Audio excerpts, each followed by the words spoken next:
Unajua, pindi utakapopata kufunuliwa, Mungu anapoamua kukufungulia siri za kila kiumbe chake kwenye ulimwengu huu na kwenye ulimwengu ule tusioiona, basi kufungua mambo yako itakuwa ni jambo la kawaida tu. Kufungua mambo yako inakuwa ni jambo ama ni mambo tu ya rahisi. Inakuwa rahisi. Maisha yako unaanza kuishi kwa njia ya urahisi sana. Kila mnyama aliumbwa kukiwa na sababu. Na kila kiumbe kipo kwa sababu. Na ndiyo maana zinatofautiana.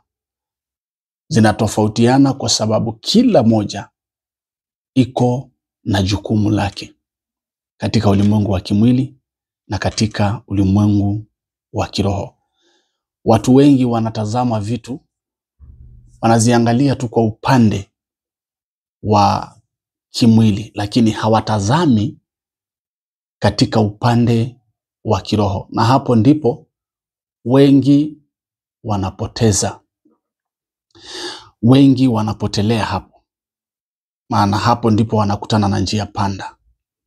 Alafu wanafuata njia ambayo inakosa maarifa, hekima na ufahamu wa ulimwengu wa kiroho. Kila mnyama amewekewa mipaka. Wanyama wana mipaka yao. Kadri ya jinsi wameumbwa na kadri ya kazi zao. Na umuhimu wa mnyama ni ulimwengu wa kiroho.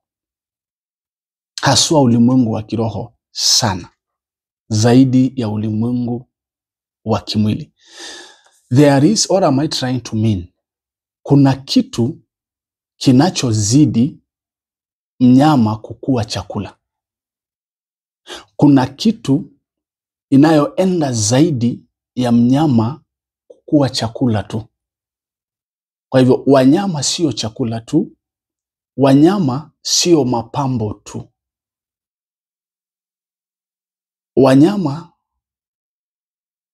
vile walivyoumbwa sio kwa ajili ya chakula tu, sio kwa ajili ya mapambo tu, sio kwa ajili ya kazi za kimwili pekee.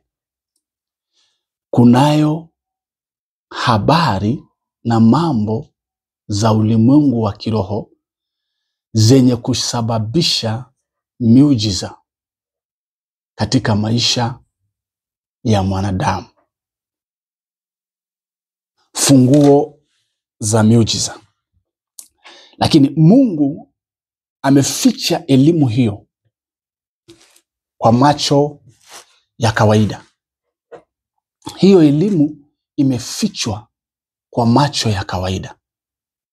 Na Mungu anahitaji kupea binadamu elimu, lakini anakosa mtu mwenye muda ili akae mafundishoni, ili akae kwenye ile mafundisho, apewe hekima na ufunuo wa mambo za kiroho.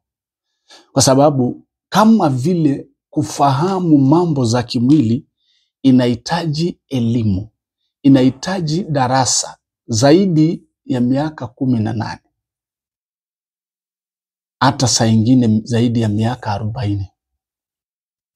Hivyo vile vile maisha ya mwanadamu ya kiroho inahitaji elimu ya miaka nenda miaka rudi. Kwa sababu kuna vitu ambavyo theology haiwezi kukufahamisha. Elimu ya darasa haiwezi kukufahamisha mambo za ulimwengu wa kiroho. kwenda kusoma Kiyahudi, kwenda kusoma Kiyunani, kwenda kusoma Kigiriki, yaani Kiyunani, kusoma Kilatini, kusoma Kiarabu, haikufungulii mlango wa ufunuo za mambo ya kiroho. Mambo ya kiroho ni mambo ya rohoni, yanayotokana na kiroho. Haitokani na mambo ya kimwili, haitokani na elimu, ualimu mingi, unabii mingi, majina makubwa, theolojia, la hasha. Mambo ya ulimwengu wa kiroho.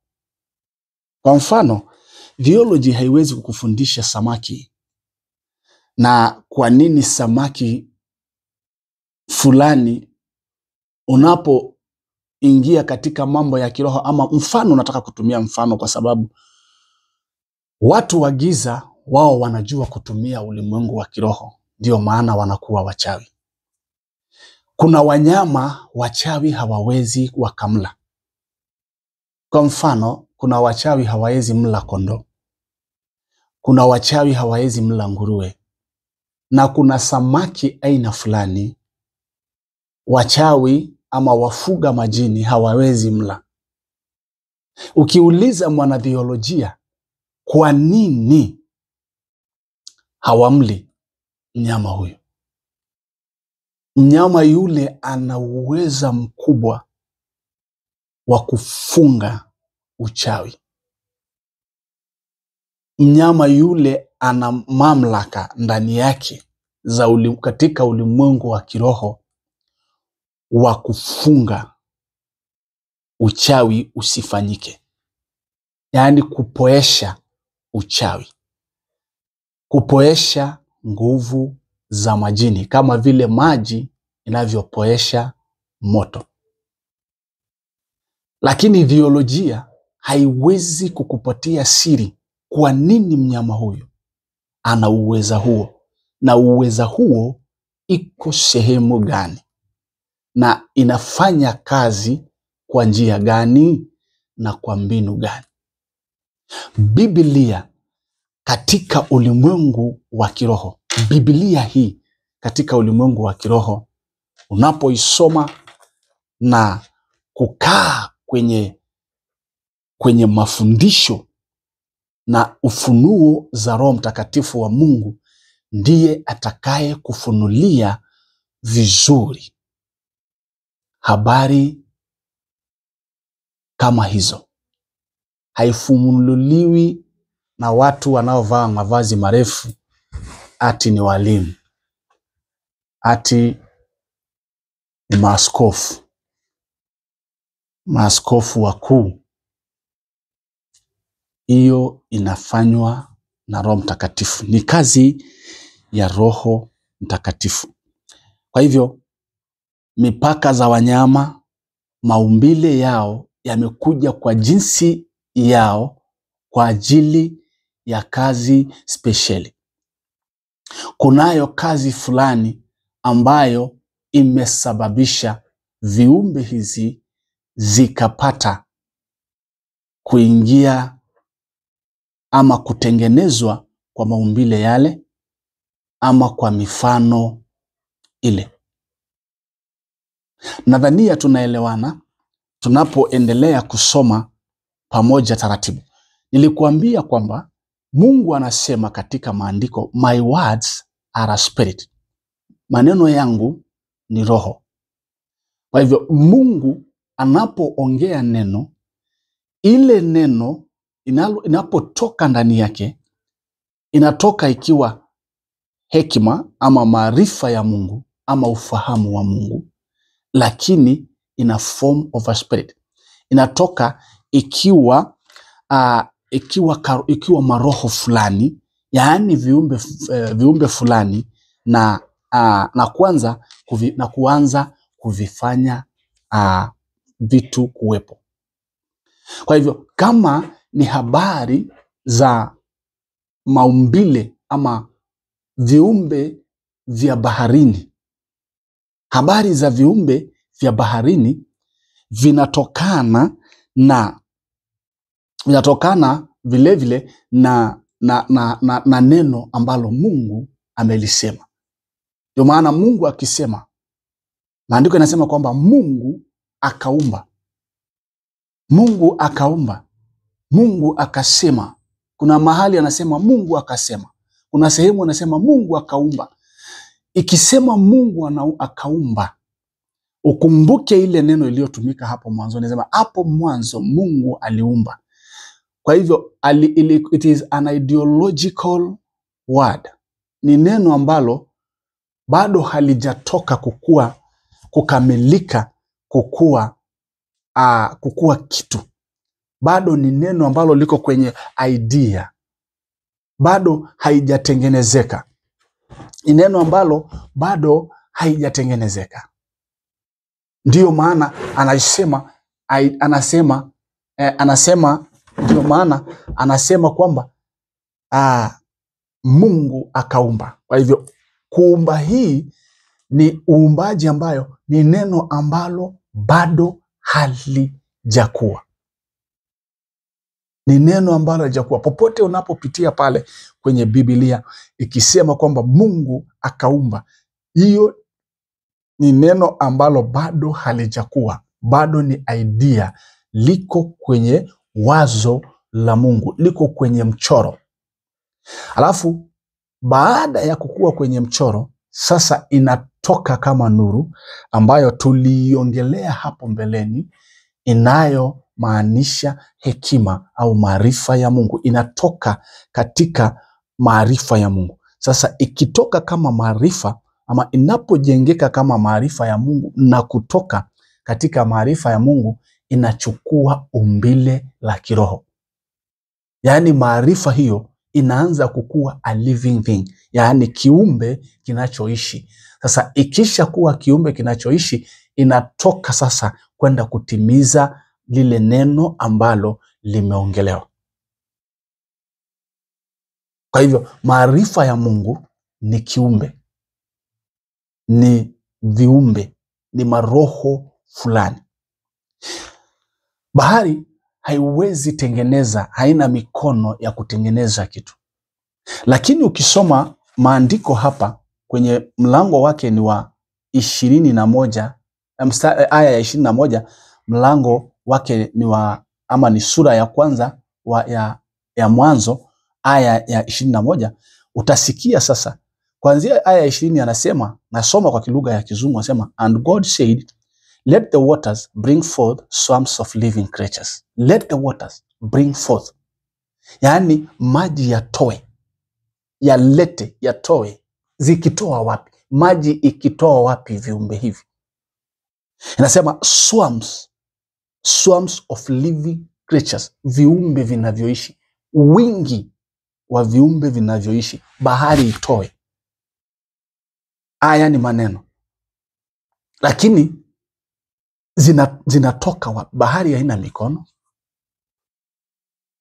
Bahari haina. Kwa hivyo hii ni territory ya maji. Na maji inaamrishwa itoe. Inatoa kwa njia gani? Na haina mikono ya kutengeneza. Hapa ni mambo ya sirini. Kuna viumbe vya Mungu ambavyo vimefanya kazi hiyo. Viumbe viliopewa uweza wa baharini, wa kufanya vitu vya baharini. Kumbuka hapa ni ndani ya bahari. Materials za kutengeneza zile wanyama ziko hapo ndani ya hiyo bahari. Material ya kuitengeneza samaki. Naposema hivi namaanisha nini? Ukiweka nyama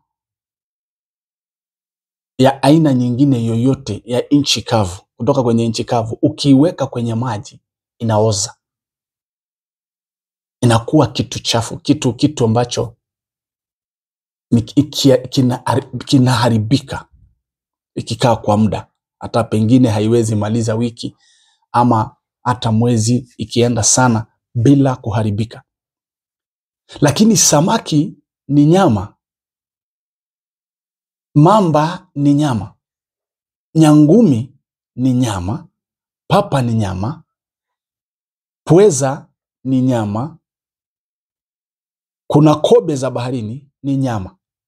Vitu vingi viko ndani ya bahari na nyingi ni nyama, lakini nyama yake haiharibiki licha ya kukaa miaka na miaka ndani ya ile maji, ndani ya ile maji baharini, ambayo ukiweka nyama ingine inaharibika. Hapa sasa anza kufunguka ufahamu, kuelewa, kufahamu na kujua ni nini, ni siri gani iliyo kwenye maandiko haya. Sehemu hizi, kuna siri nyingi sehemu hizi, katika ulimwengu wa bahari, katika ulimwengu wa nchi kavu na katika ulimwengu wa anga. Mambo haya ndiyo nakuambia kwamba utakapopata elimu yake, maisha yako inasonga vizuri, maisha yako itaenda vyema, maisha yako itasonga katika njia za kipekee. Anasema katika aya ya 21, so God created the great sea monsters and every living creature that moves, with which the waters swam according to their kind, and every winged bird according to its kind. And God saw that it was good. And every living creature that moves, with every living creature that moves, with which the waters swam. With which the waters swam. Kwa tafsiri nyingine nasema of which the water produced. Tafsiri nyingine inasema of which the waters produced.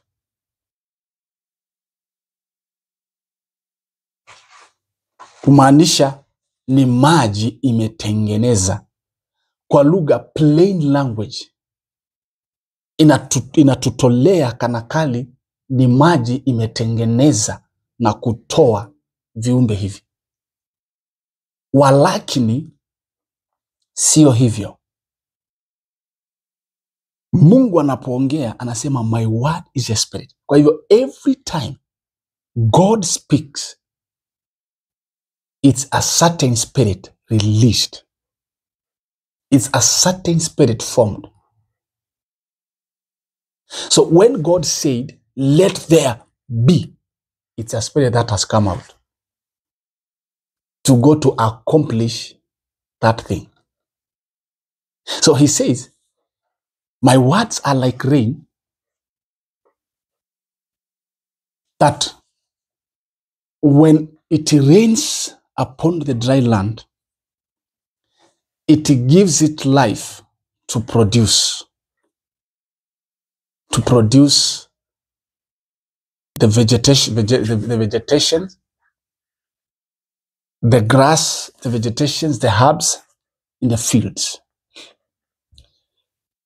So, what am I talking here? What am I telling you here? Is that rain is something that you can touch, you can fetch. It's a living thing. It's something that you can see. So the word of God says, he says, it's like rain. It must go to accomplish what I have spoken. Without him, how does it do? How does that word operate? Ndio maana unakuta kwamba watu wengine wanasema, oh, how was Jesus the Son of God? How was blah blah. It's because they lack this knowledge. Elimu hii ndio inawakosa. Na mtu anayesema Mungu ni utatu kwa njia gani? ni elimu hii inawakosa. Wanapokuwa na elimu hii ya kumjua Mungu, kwanza kuifikiria tu kwamba kila neno ambalo Mungu analiongea inageuka kukua roho, inageuka kukua kiumbe. Roho ni kiumbe. Basi hapo utaelewa kwamba hata Mungu sio utatu. Mungu ni mwingi. Mungu kivyake ni mwingi, yani ni wengi. Siwezi kasema kuelezea aje. Amejigeuza kukua wengi, yani miungu wengi kutoka katika Mungu mmoja. Kutoka ndani ya Mungu mmoja akatoka miungu mingi. Kwa nini? Kila akiongea maneno yake yanakuwa roho. Kila akiongea maneno yake inakuwa roho. Na chochote ambacho kimetengenezwa na roho, kimetokana na roho, ni roho. Inaishi kwa roho hiyo. Nataka sasa kuanza kufundisha vizuri. Chochote ambacho kimetengenezwa kwa roho, kinaishi kwa roho hiyo. Kwa hiyo roho. It lives by that spirit. Whatever that is produced by the spirit lives, survives by that spirit. So it is the breathing of that spirit that makes that thing to live. And that is why I was telling you the sun is alive. The moon is alive. The ocean is alive. Every creature has life. Everything you see has life. The stones, the mountains, the trees, the rivers, the caves, flowers of the field, the birds, the fowls of the air, the animals in the sea, the animals that moves kwa kutumia tumbo, that crawls, they have life. Anything you see have got life. How does it has life? It has life through the Spirit of God that made it. That made it to live. So where we differ is the different spirits, the kind, how the spirit, when it came out of God, how the duty that it came to do, ile duty ilikuja kuifanya. Na tuelewane hapa. Ile duty ambayo hiyo spirit ambayo ni word ilikuja kuifanya, ilikuja kwa maumbile tofauti. Ilitoka kwa hekima na maarifa tofauti. Kwa hivyo tunatofautiania pale ile maarifa ya kutengeneza kila kitu kwa nafsi yake. Kwa hivyo kila kitu, kila hekima, kila maarifa ambayo imekuja kukua hiyo roho ya Mungu ama kiumbe, hiyo roho ambayo imetoka kama hekima na ikajitengeneza kukua kiumbe, maana ni roho, ni spirit, neno la Mungu, ikienda kutengeneza jiwe, inaenda na hekima ile iliyotoka ndani ya Mungu na kuipatia jiwe nafsi ya kijiwe, na kuipatia jua nafsi ya kijua, na kuipatia mbalamwezi nafsi ya kimbalamwezi, na kuipatia nyota nafsi ya kinyota, na kuipatia bahari nafsi ya kibahari, na kuipatia wanyama wote nafsi ya mifano ya maumbile na mifano kadri ya mifano yao na tofauti sawa. Kwa hivyo tunatofautiana kinafsi, ila kila moja iko na uweza wa kuongea kivyake, wa kufanya mambo kivyake. Leo hii ukiitazama jua na uinenee jua kwa lugha itakayoielewa, kwamba wewe ni kiumbe kama mimi na amri yako ni kama amri yangu mimi. Aliyetupatia amri ya kukua vile tulivyo ni mmoja, na tumewekwa sehemu tukajuana. Kuna vitu hatuvijui. Biblia inasema vizuri, Mambo yale yamefunuliwa ni yetu sisi na watoto wetu. Musa akaandika vizuri, akasema mambo yale yamefunuliwa ni yetu sisi na watoto wetu, lakini yale ambayo hayajafunuliwa ni ya Mungu.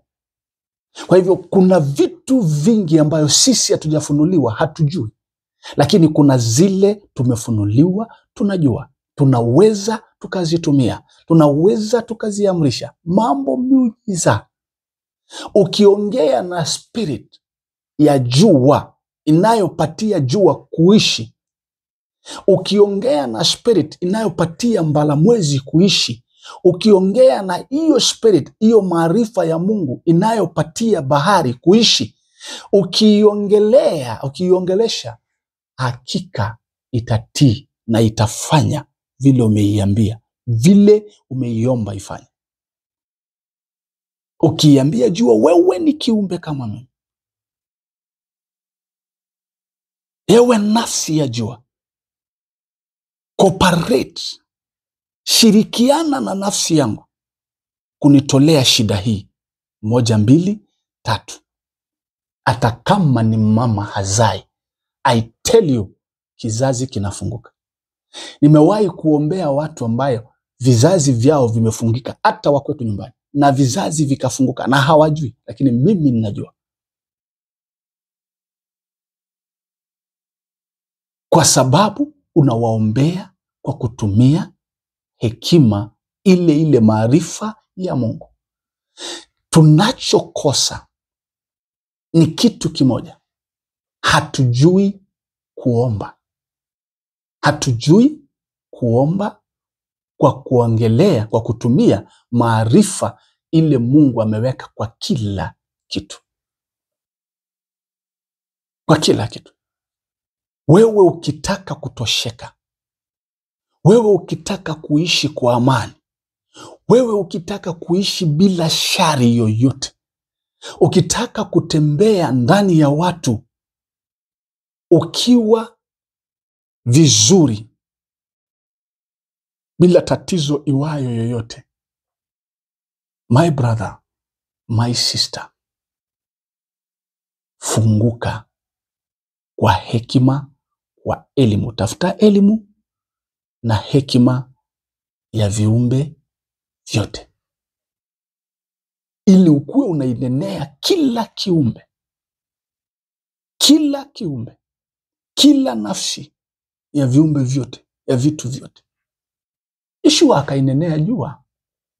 Haje alinenea kiumbe, alinenea jua kwa upande wa uhai wake, sio kwa upande wa vile anavyoiona kwamba ile ni kitu ambacho hakiishi. Alitazama kwa jicho lingine na kuiona kwamba hii kitu inaishi. Sio kitu tu, bali inaishi, ni kiumbe. Akainenea mbalamwezi. Yoshua akainenea Yordani. Yoshua akanenea mawe za Yeriko.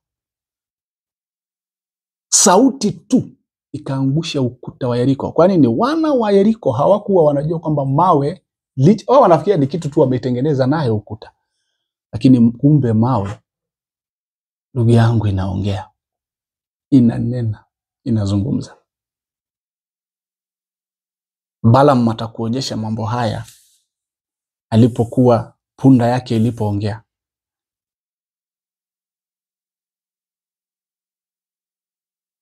Because each and every soul is operating in a certain atmosphere.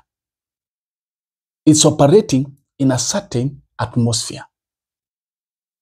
So you must study, you must have education of each atmosphere of every soul, of every living thing, of every creation, of all the creation.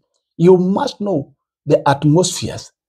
There are certain atmospheres, their territories, their atmospheres, their environments, and why they are there, for which reason, for which purpose. When you know that, now you can easily understand how to use it in your life. In your life. You can walk on the ground and the ground speaks to your soul and tells your soul that here there is gold. If you put this and this upon this ground, it shall give you success. Your soul connects to the sun. Anywhere you go, it will communicate to you, tell you, today, if you go through this road, you are going to succeed. You are going to meet good things. If you walk through this, you will not come safe. You will not remain safe. But if you do this and this, you are safe. These things are there. The Bible has it all. The Bible has it all. But we have to stay. We have to remain in this teaching, in these studies, each day, each time, for us to be illuminated, for our mind to be illuminated. I bless you. Have a wonderful time wherever you are. And as you continue to follow my teachings, the teachings of the Holy Spirit through me, every time you get a chance. God bless you. Amina.